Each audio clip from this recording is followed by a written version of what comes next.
Meu nome é Jonathan Santos, galera, hoje trazendo aqui mais uma comprinha do AliExpress, beleza, pessoal? Deixa eu abrir aqui direitinho.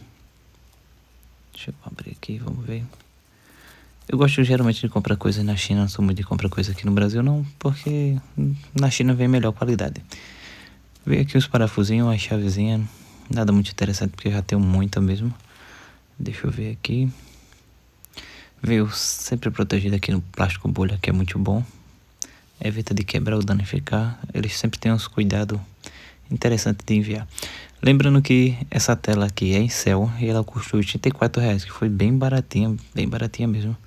Então vamos testar aqui e vamos ver a qualidade dela, né? Novíssima no plástico, tudo direitinho. Vamos levar no técnico e vamos ver ele trocando aqui e ver qual é que é.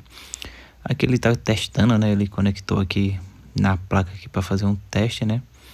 Tá vendo ali? Tá mostrando tudinho, tal, coisa e tal. Beleza.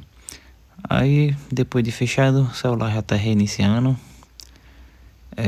Aqui o celular já ligou, ele tá fazendo alguns testezinhos básicos aqui. E aqui ele já me devolveu o aparelho, tô com ele em casa. Em primeira mão aqui, tipo, tá funcionando direitinho, não tem nenhum bug, nem nada, tá tudo perfeito. A tela apresenta uma espessura mais espessa, né, do que a original, mas não interfere em nada, né. Achei também um pouco do brilho mais escuro, mas pelo valor que foi, né, R$ 84, então tá tudo de acordo, tudo direitinho. Pessoal, quem gostou do vídeo, deixa aquele like, tem um link aí no canto da tela, beleza? Valeu, até a próxima e fique com Deus. Valeu!